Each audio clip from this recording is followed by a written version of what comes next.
జగన్ వ్యాఖ్యలపై మంత్రులు ఫైర్ అవుతున్నారు. ఇప్పుడు మళ్లీ అమరావతిపై జగన్ మాట మారుస్తున్నారని మంత్రి పార్థసారథి మండిపడ్డారు. అధికారం కోల్పోయాక జగన్ మరోసారి మాట మార్చారని పార్థసారథి అన్నారు. జగన్ తీరును ప్రజలు గమనిస్తున్నారని చెప్పారు. 2019 ముందు నేను సూట్ కేసు పట్టుకుని వచ్చేస్తాను, మీరు ఎక్కడ అది అధికారంలో ఉన్న ప్రభుత్వం నిర్ణయించాలి కాబట్టి మీరు ఎక్కడ నిర్ణయిస్తే అక్కడికి నేను సూట్ కేసు పట్టుకొచ్చేస్తాను అని చెప్పేసి ఆయన ఆ రోజు మళ్ళీ సరే 5 సంవత్సరాలు రకరకాల ఇప్పుడు ఏదో అంటున్నారు, ఏదో హెచ్ఓడి ఎక్కడ కూర్చుంటే అక్కడికి, సీఎం ఎక్కడ కూర్చుంటే అక్కడ క్యాబినెట్ అంటారు.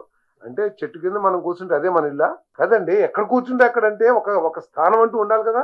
మీకు కానీ నాకు కానీ మీరందరూ ఇళ్ల స్థలాలు అడుగుతున్నారు, ఇల్లు కావాలన్నారు. ఎందుకు ఒక స్థానం కావాలి ప్రతి ఒక్కరి కుటుంబానికి కానీ, ప్రభుత్వానికి కానీ, ఒక సంస్థకు కానీ ఒక స్థానం కావాలి. స్థానం లేకుండా ఎట్లా? సో 5 సంవత్సరాలు అటువంటి స్థానం లేకోకుండా ఆంధ్రప్రదేశ్ ని ఆగమ్య గోచరంలో పెట్టిన జగన్మోహన్ రెడ్డి గారు అధికారం కోల్పోయిన తర్వాత ఏం మాట్లాడారు?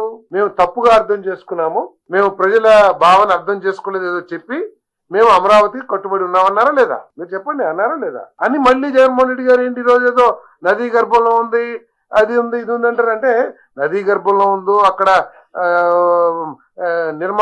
నిర్మాణ యోగ్యమో కాదు అనేది ఇక్కడ వేల కోట్ల రూపాయలు ఇస్తున్న కేంద్ర ప్రభుత్వానికి, వేల కోట్ల రూపాయలు ఇస్తున్న అంతర్జాతీయ ఆర్థిక సంస్థలకి తెలియని సాంకేతిక పరిజ్ఞానం జగన్మోహన్ రెడ్డి గారికి ఒక్కరికే ఉందేమో నాకు. అందరూ కూడా ఇన్ని వేల కోట్లు ఇచ్చినప్పుడు, లేకపోతే జగన్మోహన్ రెడ్డి గారు 5 సంవత్సరాలు ఈ అమరావతిని ఏ విధంగా కించపరచాలో, ఏ విధంగా చీల్చి చెండాడారు కదా, ఇవన్నీ అందరికి తెలిసిందే కదా.